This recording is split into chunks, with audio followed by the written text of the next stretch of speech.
다시 태어난 야곱의 생애라고 하는 말씀 경청하시길 바랍니다.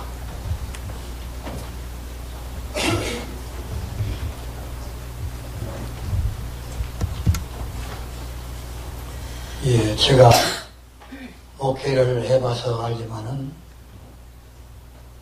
목회자가 가장 어려운 결정이 뭐냐 그러면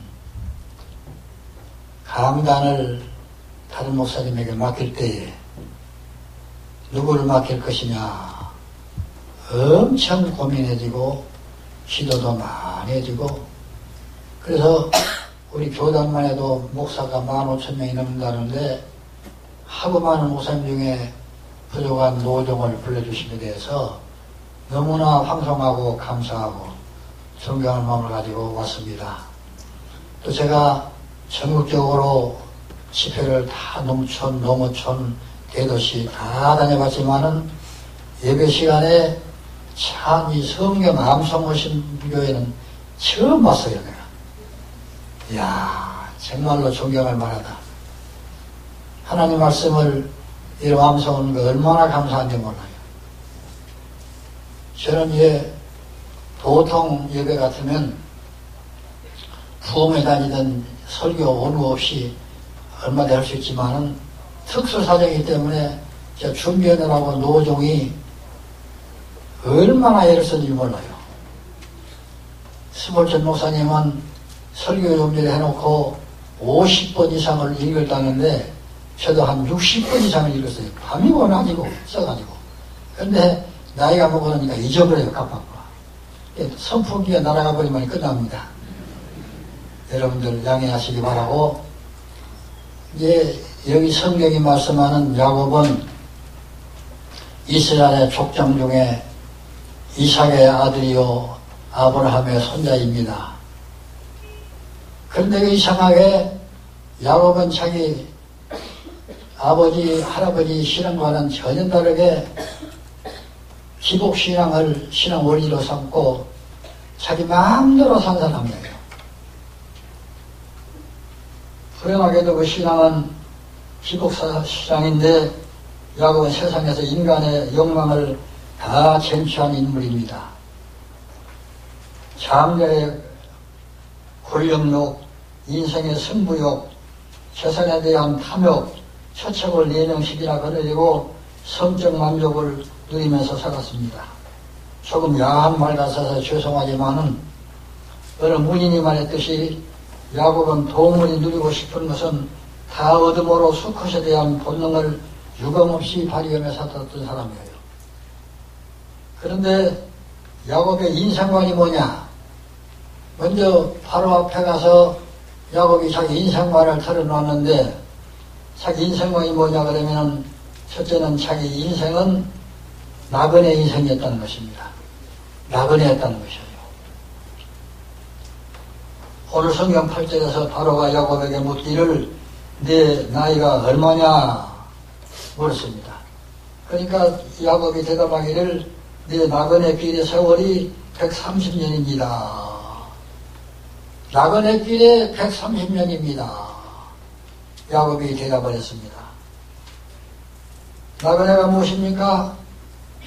오늘은 이곳에 내일은 저곳으로 마음대로 걸어다니는 통행을 하는 나그네예요. 이리저리 한 곳에 정착을 오래 하지 못하고 다니는 사람이에요. 그런 의미에서 시인 다윗은 역대상 29장 15절에서 노래하기를 주 앞에서는 우리가 조상들과 같이 이방 나그네와 거류민들이라. 나그네라는 것이에요. 베드로전서 2장 11절에서는 사랑하는 자들아 나그네와 행인 같은 너희를 권하노니 너희 영원한 것을 싸우는 육체의 정욕을 제어해라.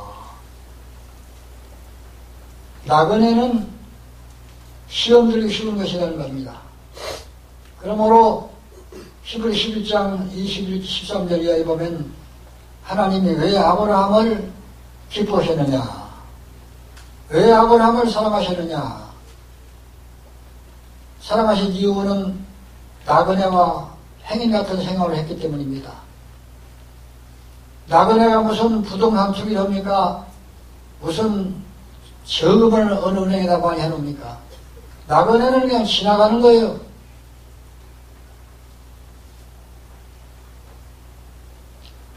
저는 죄송하지만 국제여행을 많이 다니면서 나그네에 대한 뼈 아프게 느낀 점 한 가지를 들면은, 나그네의 행인들은 보따리가 크거나 많으면 안 된다는 것이에요.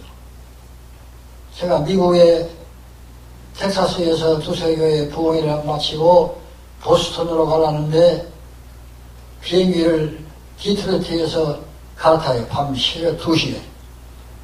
간 데마다 가방이 많아져요. 한 개 가지고 왔는데 3개나 되는데 디트로이트에서 가방을 꺼내줄 때 확인하라 이거예요. 확인했는데 이상하게 보스턴에 도착해보니까 가방이 한 개가 안 왔어요. 그때 얼마나 속이 상했는지 몰라요. 짐이 많으면 이렇게 성가세요. 그러므로 이 땅에서 나그네들은 돈 많이 버는 것도 좋지만은 많이 가지려고 애쓸 필요가 없는 것이에요. 저는 이사를 12년 전에 한번 우리 교회를 사면하고 봉선하고 이사 왔는데 내버릴 거 다 내버렸지만 또 지금 엄청 짐이 많아가지고 또 이사를 하면 못 할 것 같아. 우리 집을 파면은 엄청 싸게 사가지고 몇 억을 남지만은 그 이사기가 짐이라서 못해요. 그러므로 나그네와 행인 같은 우리들은 정말로 욕심부리지 말고 너무 많은 걸 가지려고 눈에 쌈을 켜지 말고 행인처럼 살자 이것입니다. 또 야곱은 자기 일생은 너무 짧았다고 탄식을 했어요. 오늘 성경 9절에서 말하기를 내 나그네 길의 세월이 130년입니다. 내 나이가 얼마 못되니 우리 조상의 나그네 길에 전조에 미치지 못하겠나이다. 야곱 130년을 살고도 무엇이 부족해서 조상만 못합니다. 탄식을 했다는 것이에요. 야곱은 비교의식이 강한 사람입니다. 오늘도 가장 큰 유혹은 비교의식이에요. 비교의식은 우월감을 낳기도 하고 열등의식을 낳기도 합니다. 학생들 가운데 공부를 아예 못하는 애들은 자살 같은 건 절대 안 해요. 1등이냐 2등이냐 다투고 비교의식을 하다 보니까 자살할 수가 있는데 아예 못하는 건 아니야. 비교를 안 해요. 저 사람 아담도 왜 에덴에서 쫓겨났냐? 그 이유가 무엇이냐? 하나님과의 비교의식 때문이었습니다. 하나님이 영생하면 나도 영생해야지.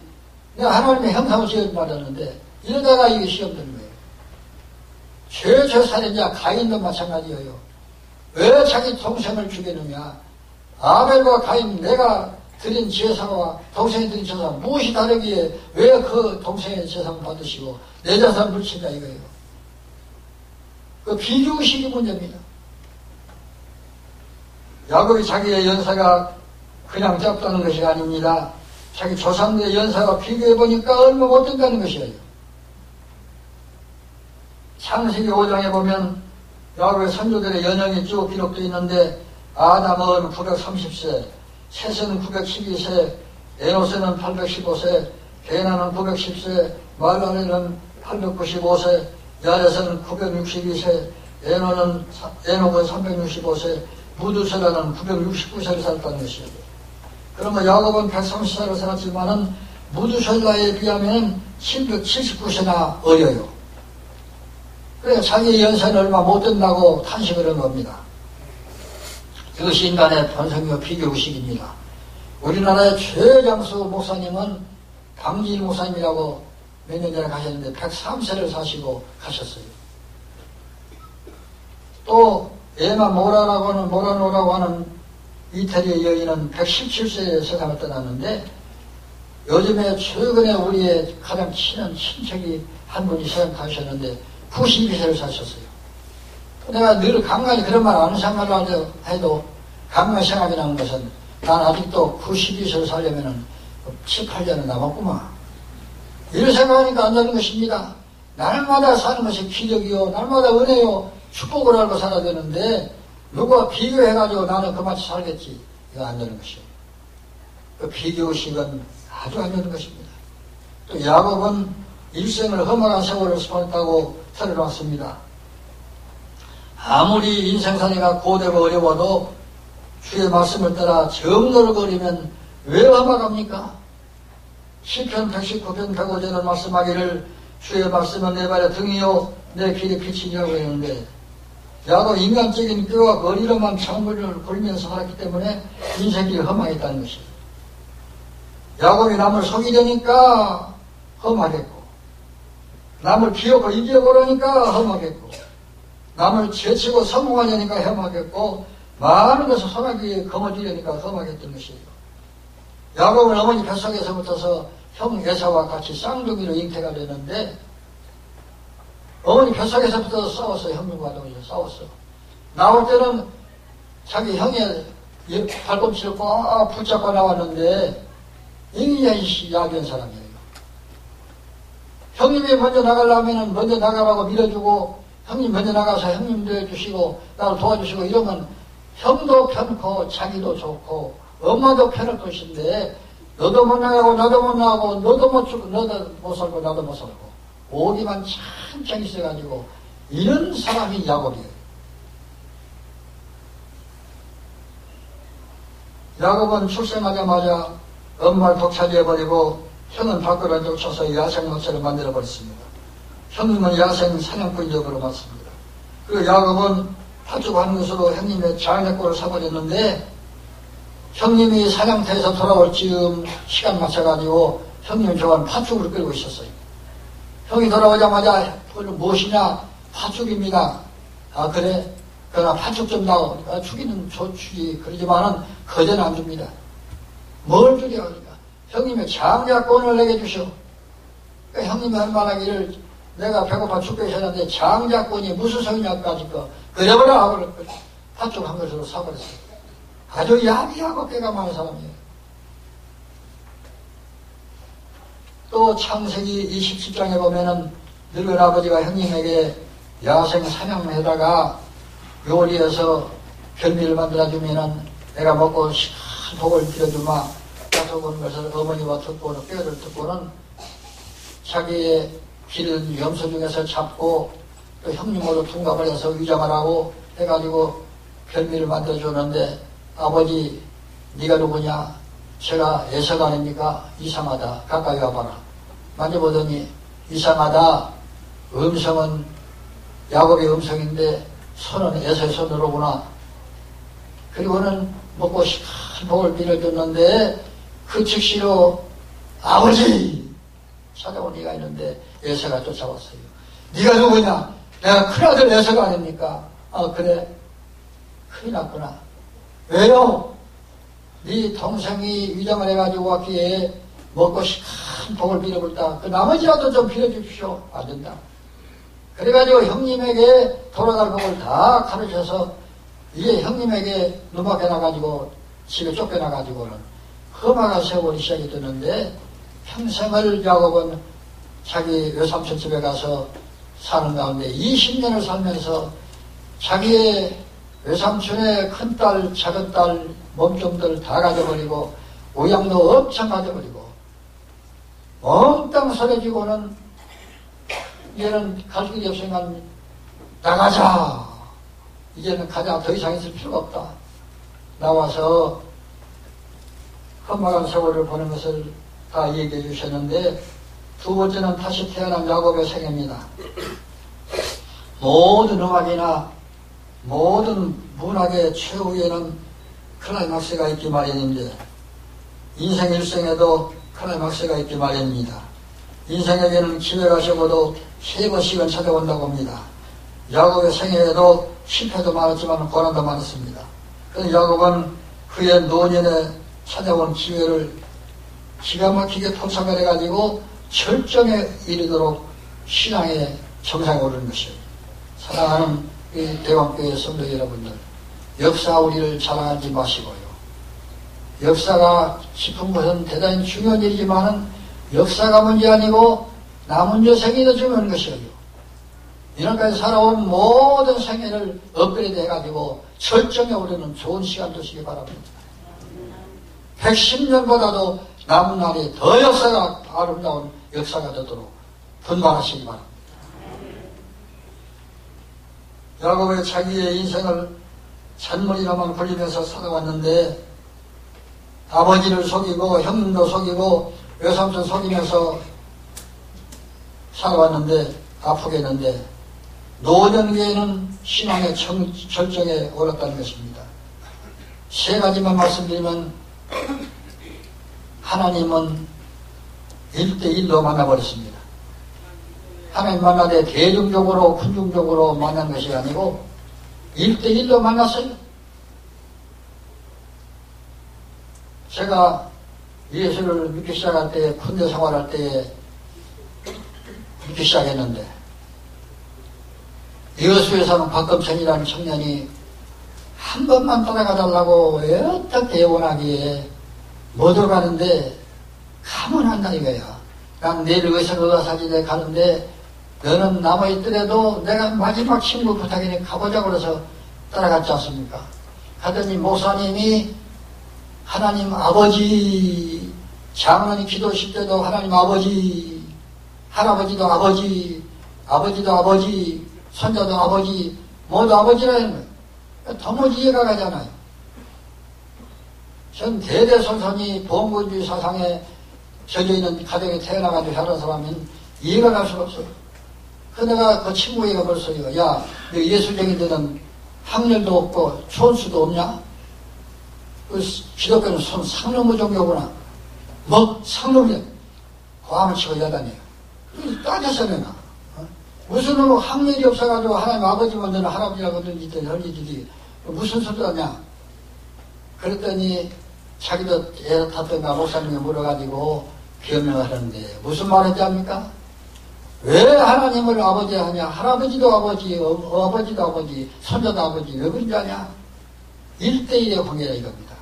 하나님을 손자도 1대1의 하나님, 예수도 1대1의 예수, 아버지도 1대1의 아버지, 모든 가정, 모든 교회가 1대1로 우리 주님을 만날 필요가 있는 것이에요.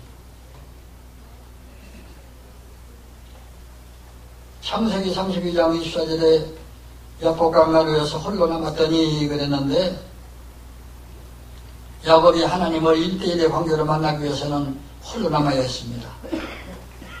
그런데 친구가 너무 많고 가진 것이 너무 많고 만날 사람이 너무 많으면 그 1대1의 주님을 만나기 어려워요. 교인 중에는 아주 친교력도 좋고 수완도 좋고 여러 가지로 정점이 많아가지고 친구도 엄청 많고 그 사람을 쫓아온 사람이 엄청 많은데 그래가지고는 1대1로 깊이 살 수가 없어요. 예수님은. 사랑하는 성도 여러분, 사랑하는 남편을 먼저 보내시고 외로울 분 계십니까? 사랑하는 아내를 먼저 보내시고 외로울 분 계십니까? 사랑하는 자녀를 먼저 보내시고 분 계십니까? 분발하시기 바랍니다. 우리 하나님이 1대1로 만나주시기 위한 수단과 방법이시고 계례신 줄 믿으시기 바랍니다. 우리 교회도 자기 영감녀 할아버지 살 때는 그냥 정신없이 그 소환하느라고 정신없이 살더니 지금 돌아가시니까 울고불고 난리 안 하고 밥도 못 먹고 잠도 못 자더니 이제는 목사님 이제야 비밀을 깨닫다는 거예요. 뭐 때문에 남편 먼저 들어가시느냐. 남편을 우상으로 알고 살았는데 주님과 더불어 단둘이 만나니까 얼마나 기도도 좋고 하기 좋고 새벽에도 기도 좋고 밤에도 기도하기 좋고 좋다는 거예요. 시편 73편 25절에 하늘에서는 주의 누가 내게 있으리요 땅에서는 주밖에 나의 사모할 자 없나이다. 주님밖에 사모할 자 없나이다. 아무도 사모할 자가 없는데 주님밖에 그러므로 예수 단둘이 만나는 것이 얼마나 중요한지 몰라요. 계시록 3장 20절에는 보라 내가 문 밖에 서서 두드리노니 누구든지 내 음성을 듣고 문을 열면 내가 그로 더불어 들어가 먹고 그 나로 더불어 먹으리라 그랬는데, 많은 성도가 있지만은 예수님이 아무데나 들어가는 것이 아니고 문을 여는 그 사람 소리만 들어가신다는 것이에요. 문을 열어주신 그 사람하고만 친하시겠다는 것이에요. 야곱은 또 온 가족을 거느리고 베델로 올라갔다는 것이에요. 이건 파격적인 결단입니다. 이날까지 있을 수 없었던 결단이에요.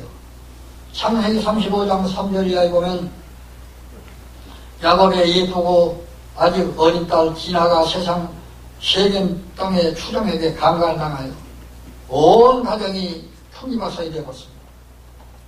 인간의 수단과 방법으로는 도저히 수습할 길이 없었어요. 그래서 야곱은 형에게 쫓기고 있을 때에 빈들에서 만나주시고 응답하시는 하나님이 딱 머리에 떠올랐어요. 그때 야곱은 환난 중에 있는 가족을 다 불러 모아놓고 우리가 일어나 베델로 올라가자. 나의 환난 날에 내게 응답하시며 내가 가는 길에서 나와 함께 하시던 하나님께 내가 거기서 다른 싸우려 하노라.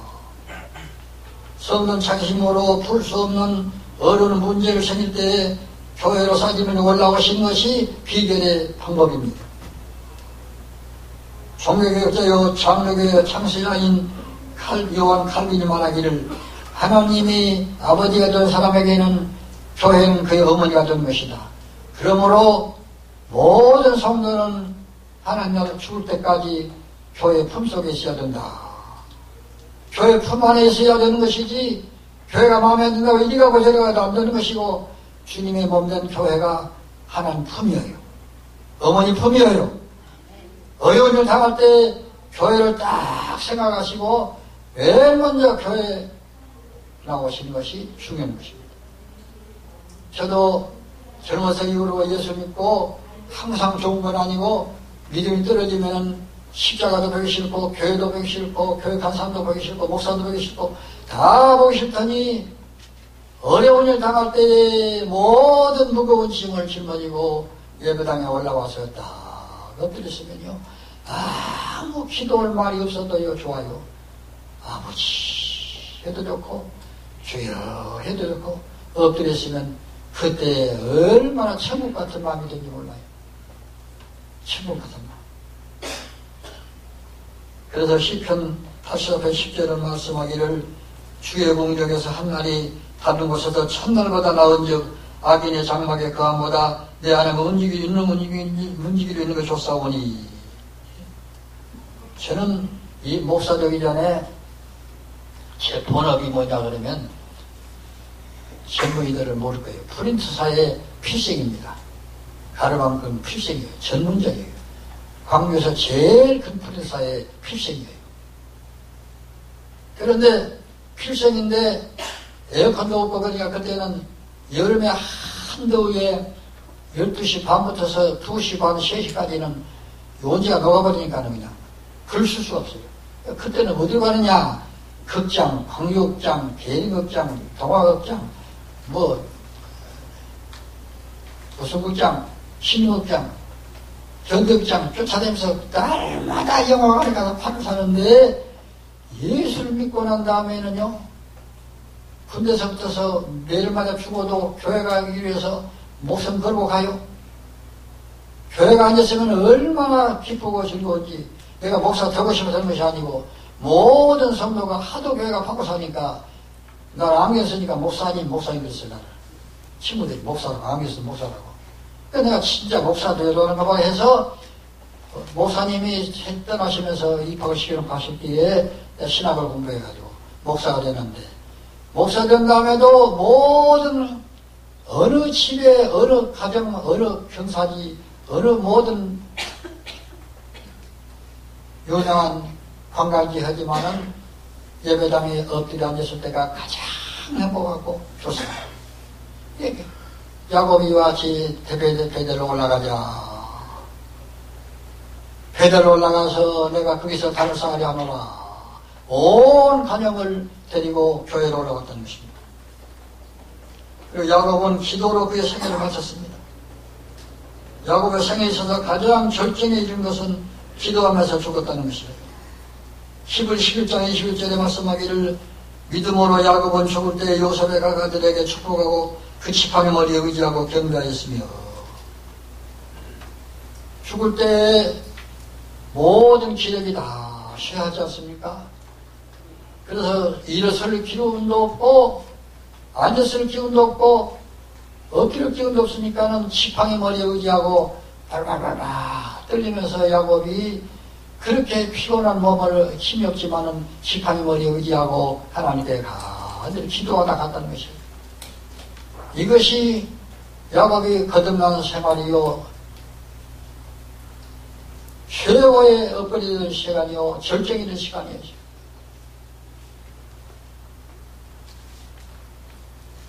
우리가 인생을 마감을 잘해야 되는데 늙어서 병 들어가지고 아이고 나 죽겠네 나 죽겠네 하지 말고 힘이 없거든 지팡이 머리에 의지하고라도 침상머리에 의지하고라도 기도하다 주야 하다 가셔야 됩니다. 우리 동서 한 분이 얼마 전에 세상 떠나셨는데 오랜 질병으로 고생 많이 하시고 국가유공자요. 그런데 그래 우리 내외 가서 이제 예배를 드리고는 형님 그러지 말고 기도하시오. 기도하시되 이 우리 예수님처럼 나의 영혼을 받으시옵소서 내 영혼을 부탁합니다. 이렇게 하니까 속이 상해가지고 싫다는 거예요. 내가 간절히 손을 기도해주고는 아직 안 죽었구만. 근데 금방 웃으면서 좋아가지고. 여러분들 오래 사는 것이 복이 아니고 갈 때에 기도하다 가는 거 이거 이상 좋은 거 없어요. 기도하다 가도록 준비를 잘하시고 여러분 연습을 많이 하셔야 돼요. 누가복음 23장 34절에 예수님은 자기 십자가에 못을 박은 자들 십자가 못 박힌 다음에 얼마나 우리가 상상해 보십시오. 손톱 끝에 배전 만들어도 아프고 가슴이 아래가지고 영 애로가 있는데 말초 신경이 전부 다 집혀져 있는 손바닥에다 양손에 못을 꽝꽝 받고 발목에다가 못을 받고 옆구리 창으로 찔려가지고 누가 피를 쏟아지는데 그때 아버지여 저들의 죄를 저들에게 돌리지 마옵소서 저들이 알지 못하고 한 일입니다. 원수를 위해서 기도해 줄 수 있을 정도로 기도하고 돌아가셨다는 것이에요.